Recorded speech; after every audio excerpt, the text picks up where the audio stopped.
Shalom, Curt Landry here. Hope you're having a good Sunday. I just want to invite you to be able to join me next week. We'll be counting down of the Omer.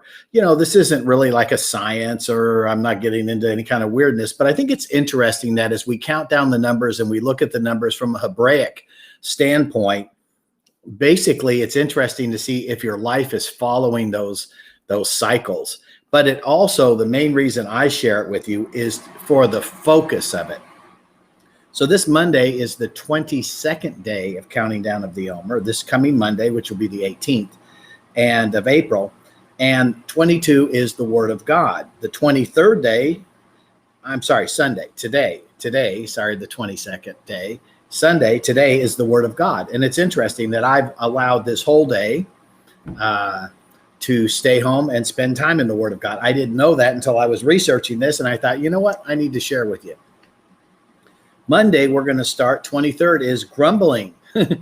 And so we need to be aware not to grumble, because after we spend time in the Word of God, we know that the enemy comes with trials and tribulations immediately for the word's sake.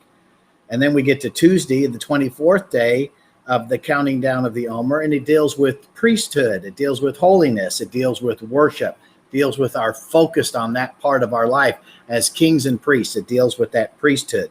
25, that would be Wednesday, the 21st. The 25th day of the counting down of the Omer is strength, power, and light. Cheslev 25, that's Hanukkah, has to do with light. It has to do with Maccabean warriors, that number. It has to do with getting our strength.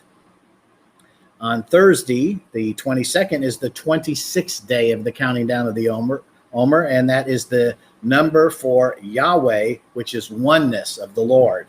That he is God. I am that I am. He is sovereign. He is L1 God. 23rd of April is the 27th day of counting down of the Omer, and it has to deal with multiplication, seeds, fruit trees, pollinization. It has to do with what we do, and that will be on the Shabbat on the 23rd. The 24th day of April, Saturday, the Shabbat, 28, that is holy times, and it's 14 plus 14 is 28, double sevens, double perfection, and it has to do with recognizing holy times. It has to do with recognizing the value of Shabbat, the value of the feast, the value of following God's calendar. And then if we get to the Sunday, so we come full cycle here on the 7th day, 29 is accountability and expectations. And so accountability means that you write down your expectations and then you stand accountable for them. That's writing goals. That's Habakkuk 2. Make the vision plain, write it on tablets, make it plain so that you can run with it. So many times right before the real door opens for you, and God always opens the real door, the counterfeit comes, and the counterfeit usually comes from impatience, pride, and fear, like you're going to miss it. So you run down that one, and meanwhile, that other door is wide open, and you've strived and pushed this other door open. We've all done that. And so the 29th day is being accountable. If you have an accountability partner, that's what's so good about fellowship, then you'll tell them this is the path. And then what they'll do is you and the other person can keep you accountable, and they can keep, and vice versa, saying, no, this is what the Lord told me. This is my slice. I'm going to stay in my lane, and I'm going to go forward to be accountable so that I don't fall for the trap of the enemy, for it's always greener on the other side of the fence. Exit too soon. So we don't want to do that. So anyway, I'm excited about this week. So join me at 7 p.m. Central. And also join me on Thursday, and I may just drop in periodically. And so go ahead and subscribe on YouTube and hit follow. And if you'll hit follow, then when the announcements come up, if I get a prophetic unction, then you're going to get a notice. And just like this is here, you got a notice. But go ahead and share and like. I appreciate that. And subscribe. That helps the network grow. Thank you for all of your prayers and support. Also, if you did not get the message, I preached a message. We went on live stream last Friday. Go to CLM, go to curtlandry.com, and go into the archives, and Friday night's message. It was powerful, and it's definitely something you need to have. And it is how you deal with when loved ones betray you. And so when a loved one has betrayed you, how do you actually interact with it so that the offense or the hurt or the woundedness, which all happens to all of us, how do we get over the other side of that so that when that door knocks and that door opens for us, that we can go through it without offense?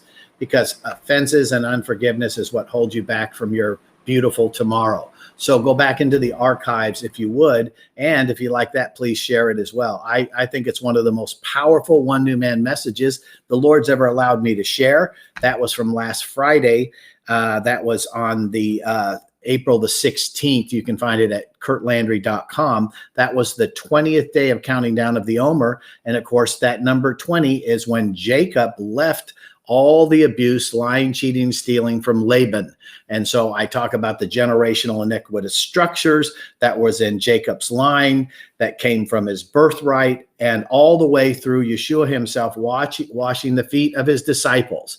And you're not going to want to miss that message, because isn't it interesting? Even though Yeshua knew that Judas Iscariot was unclean, he washed his feet.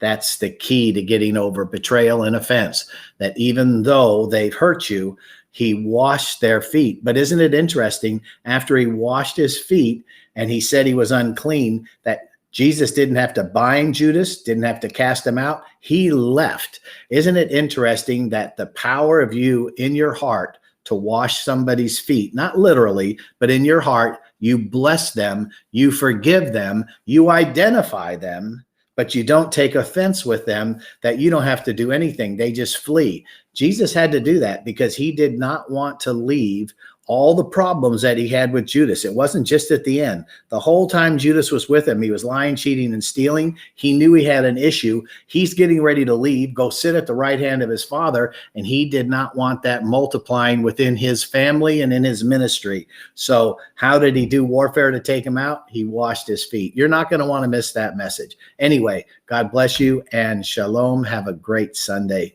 Please share if it's blessed you. I'll talk to you. I'll see you probably Tuesday, or maybe drop in Wednesday. Bye-bye.